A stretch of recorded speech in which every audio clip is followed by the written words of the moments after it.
Hi, I'm Brian Gonzalez. And I'm Kiara Velez. Welcome to the Charge Latino. Today, we're going to be connecting you directly to the source with those hard-hitting perspectives from across the university campus and Orlando community. Let's get started.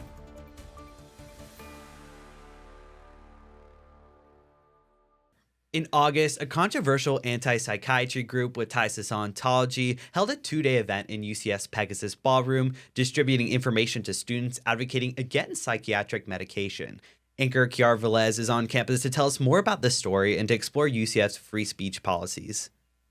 Oh my gosh, this group is tied to Scientology, and so then from there, I'm sure the rumors spread like wildfire and ended up being true. Cassandra Phelan is president of After the Sect, a student-led peer support group for anyone affected or curious to learn more about high-control religious groups. They explained what they felt when they saw what was trending on UCF's subreddit. And so with the presence of Scientology on campus, I thought it would be good to make other students aware as well of what Scientology is as a group. Phelan sparked conversations online, posting a flyer redirecting students to her club instead. David is a junior at UCF and came across the registered nonprofit organization Walking from Class. They were outside of the Pegasus Ballroom. They were outside of each of the doorways that would get you into that cafeteria area. The organization is the Citizens Commission Against Human Rights, or CCHR. CCHR in particular, though, stood outside of every doorway and would oftentimes, from my personal experience and from some others that I saw, would block entry without people taking a flyer. Because they did have their own camera crew. They had a filmographer with a video camera. They had a photographer. They had lighting, everything like that. So they state they're a non-religious mental health industry watchdog with the mission to eradicate abuses under the guise of mental health. An online Orange County neighborhood directory for 2025 reveals a CCHR organizer reserved space at the university. The email address listed, it's linked to the Church of Scientology's Office of Special Affairs in Orlando. And that is the difference between cults and other religious groups. It has nothing to do with belief, and it's entirely to do with the behaviors. There's, a million church groups on campus. I'm sure you've walked around, you've been handed flyers, there's people with big signs and everything, right? But they're at least telling you what they're really there for. Whereas this group, as a front for the Church of Scientology, is obfuscating its intent to recruit members. UCF spokesman Chad Bennett insisted this event was not affiliated with the university. He added non-university clients can rent space as long as they follow procedures. But a university memo from Director Rick Falco raises questions. Falco warns against pseudo co-sponsorships, a move that could lead to penalties and the loss of reservation privileges. Yeah, this was actually CCHR's first time on the university campus. I caught the end of their event display in the Pegasus Ballroom and even spoke with their organizer. I also spoke to the president of After the Sect, that's a UCF club focused on tackling political stress and overcoming cults and religious trauma. MMA, while it can be an exciting sport for many, it does come with a lot of risks. The Charge Latino reporter Nathalie Bermudez spoke to a current UFC athlete and a current black box athlete to understand what the sport can give you and what it can take away. Step inside an MMA gym and you'll hear it. The punches, the kicks, the grind. For fighters, this sport can give you everything, or take it all away. 10 seconds. UFC fighter Alice Ardillion knows the highs and lows better than most. You have to be in there to feel what you feel when you lose or when you win. It's just so different than anything else I've ever done in my life. Yeah. It's just very intense feeling. But for every highlight reel moment, there's also risk. Kaylee Mincer has grown up in the fight world her whole life.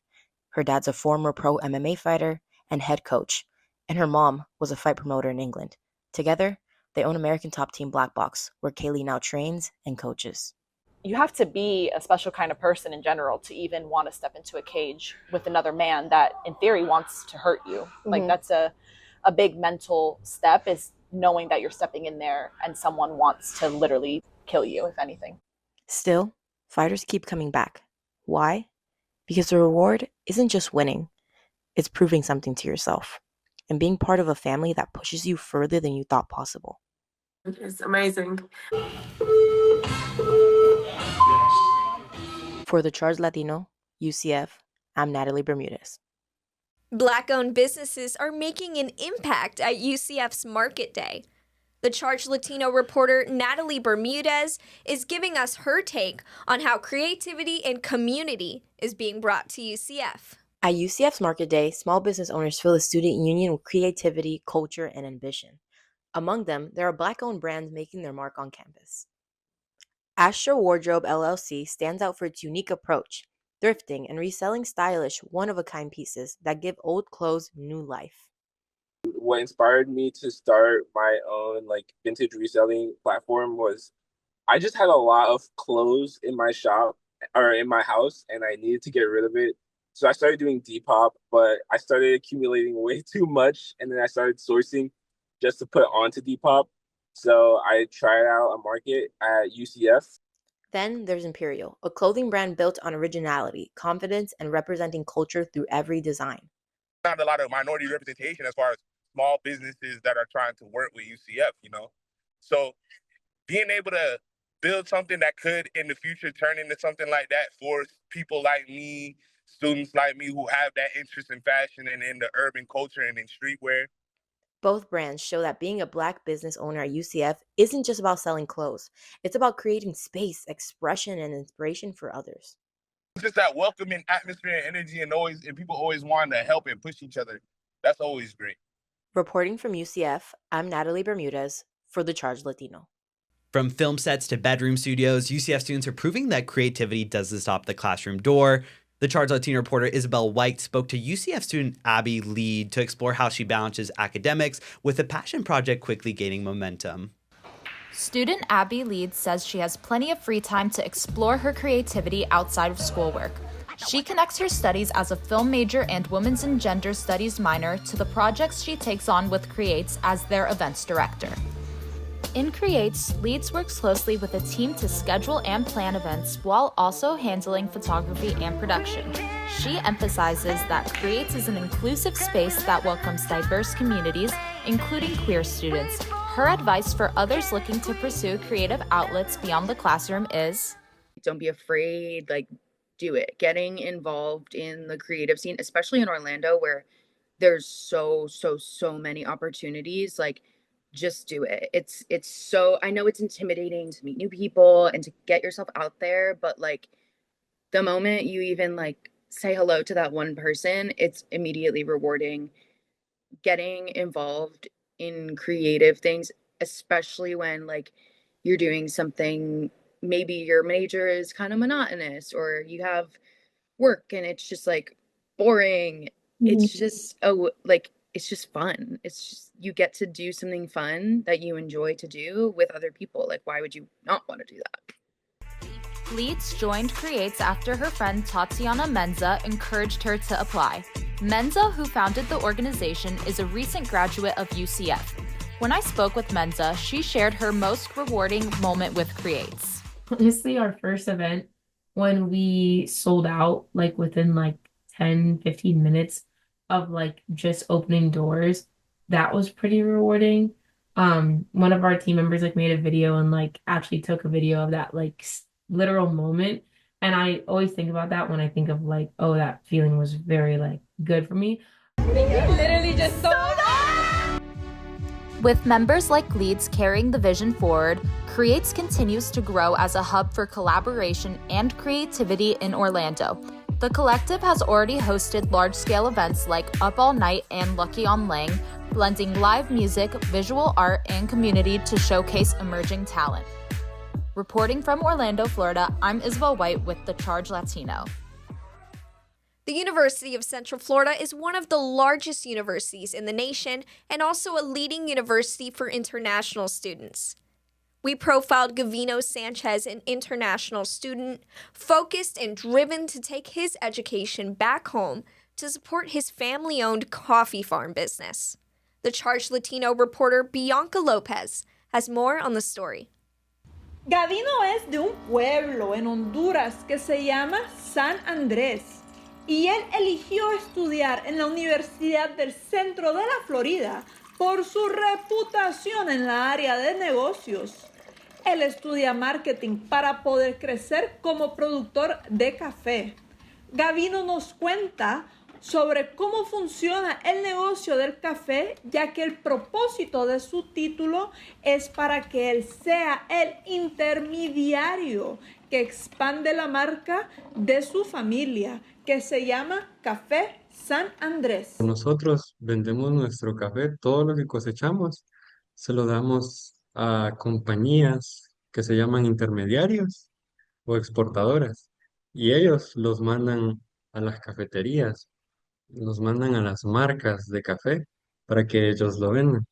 Don José Renato explicó que su finca familiar tiene una historia de más de 60 años y que los planes son ir expandiendo los más de 80 manzanas de tierra que ya tienen. Vendieron 250 quintales de café este año, pero estiman vender más el año que viene debido a las tarifas que ha impuesto el presidente Trump en el café brasileño.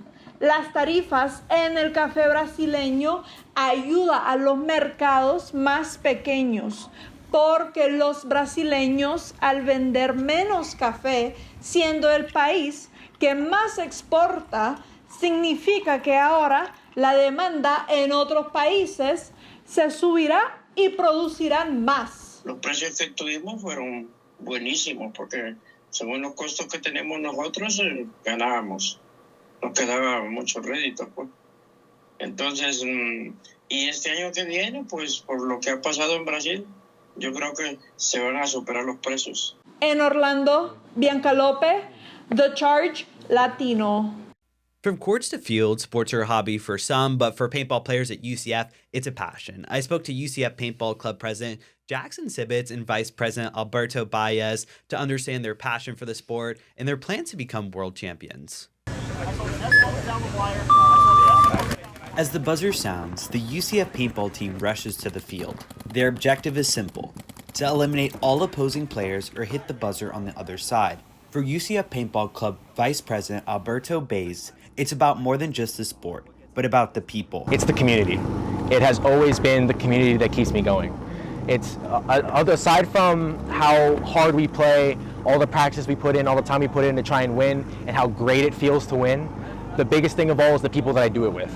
The UCF Paintball Club, which according to Baez was started around 2013, has continued to play in several tournaments nationwide. Last November, the team won the NXL World Cup Collegiate Championship and ranked second at College Nationals.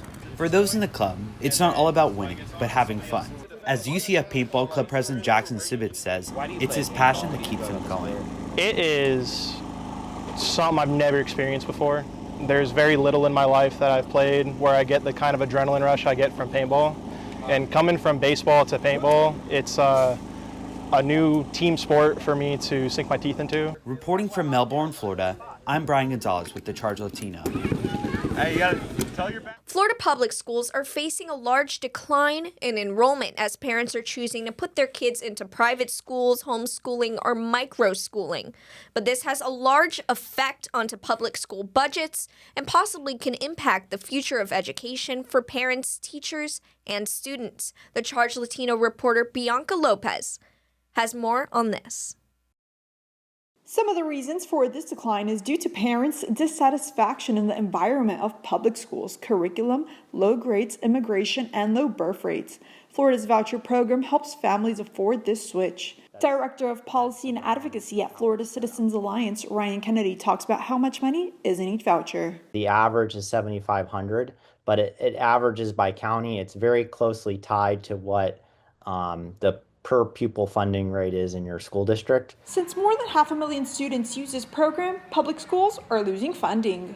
Christy Davigilli, a program advisor for alternative education solutions at Florida Citizens Alliance, calls this an opportunity for public schools to adapt to parents' desires for smaller classroom sizes, but instead districts are opting for consolidating and closing schools instead. Fourth grade teacher and UCF alumni Julian Garcia talks about starting the year with 17 students in one class and 18 in another in Poinciana's Deerwood Elementary School, but due to cuts, he got his classroom crammed. The fourth grade teacher that we lost, I don't think we should have lost her, because in my opinion, I have 21 students in my class, but that's also with 6 students who have IEPs and 7 actually with IEPs. Due to the budget cuts, Deerwood Elementary School lost its hubs, which is where the classes students with an individualized educational program were taken to a smaller environment to get one-on-one education with more adults in the room. But now the students are being brought to general education classrooms. Garcia wishes teachers had more of a voice and that this situation is making him feel like teachers are seen as scapegoats. In Orlando, Bianca Lopez, The Charge Latino. UCF has adopted a new wide hazing policy. It centralizes the definition of hazing for groups and requires UCF to input biannual reports on hazing transparency. Anchor Bryan Gonzalez was on campus and has more on the details of the policy. In late September, the Board of Trustees approved a new hazing policy for UCF, aiming to centralize the university's response to hazing and comply with federal legislation. The new policy centralizes response to hazing by creating one definition applicable to students, employees, and volunteers, and requires the university publish an annual campus hazing report. I spoke to Dr. Suzette Cole about hazing and some past incidents to understand this new policy. I think the ultimate goal is clarity in the process and to be able to prevent and proactively change and shift the culture at UCF, to be, again, really centered on how do we uplift belonging and minimize harm. UCF freshman Addie Harbert told me that she was glad the university was creating a new policy for hazing. But it's definitely something that I feel like needs to be talked about a little more. I feel like people tend to joke about it, just kind of brush it under the rug. So I'm definitely happy that the university is defining it and even acknowledging it. According to the new policy, in December, the university will release its first campus hazing transparency report, detailing information about any student organizations that have engaged in hazing. For the Charge Latino, I'm Bryan Gonzalez, reporting from Orlando, Florida. The University of Central Florida campus is home to a community of cats, and while students may enjoy their presence, their population poses a challenge. Anchor Kiara Velez was on campus with more on UCF's Trap Neuter Release program, which helped decrease the cat population, and the ongoing efforts to manage the cats still around. Maybe I'm a little biased because, as you can see, these are my friends I'm calling around. Annabelle Zaccaro, UCF student, feeds the campus strays. The volunteer group, the Feral Cats of UCF, used a trap, neuter, return program that has dropped the cat population by 85% in a decade. They have gotten so friendly with me, and I almost want to say grateful for it. I remember someone watching me do it and saying, "You're so lucky," and I'm like, aren't I? So I don't know. I definitely don't think they're a hazard to health or anything, but I think TNR is good for everyone involved. Still, not everyone agrees this TNR program is the best approach. Bakari Morris, a junior student, has concerns about the impact on ecological wildlife. Better that we try to remove them from the ecosystem whenever possible, and I think that feeding them is just a step in the wrong direction. Concerns about cats on campus are focused on population management. This is a common topic at universities with large student bodies. I had a cat for a while when I was a kid, and I have dogs now. I think a big part of the reason is people's sympathy is there, but when it comes to ecology and ecosystem management, oftentimes we need to set aside our personal feelings and look at what's best for the ecosystem as a whole. Took me around the campus and they showed me the feeding station. Peter Wolf is a senior strategist and shelter community researcher with Best Friends Animal Society. He co-authored the 2019 study on the UCF campus that illustrates the progress of TNR in collab with student volunteer clubs. Wolf argues that cats are not invasive, but we must take precautions to manage their population. Those claims tend to be greatly exaggerated. You're right, the campus is, it's right kind of embedded in this very natural environment. There's no evidence that removing them works, right? And you can say, okay, well, we'll remove however many are still on campus, right? And even if you get all of them, well, there will be more cats, and you won't know about them until they've had kittens. And there's more, there's just no evidence that that is effective. Student involvement confirmed Feral Cats of UCF Club is no longer a registered RSO. Their TNR program has eliminated 11 of 16 cat colonies on campus. Of over 200 cats documented, 45% were adopted. In Orlando at UCF, Kiara Velez, the Charge Latino. And that does it for this edition of the Charge Latino. Today we covered a lot. We spoke about a student's passion project and spoke to an MMA athlete. Yeah, we really dug into a lot of those trending sports news across campus and even talked one-on-one getting opinions from students. Thanks for watching. I'm Kiara Velez. And I'm Bryan Gonzalez, and we'll catch you on the next edition of the Charge Latino.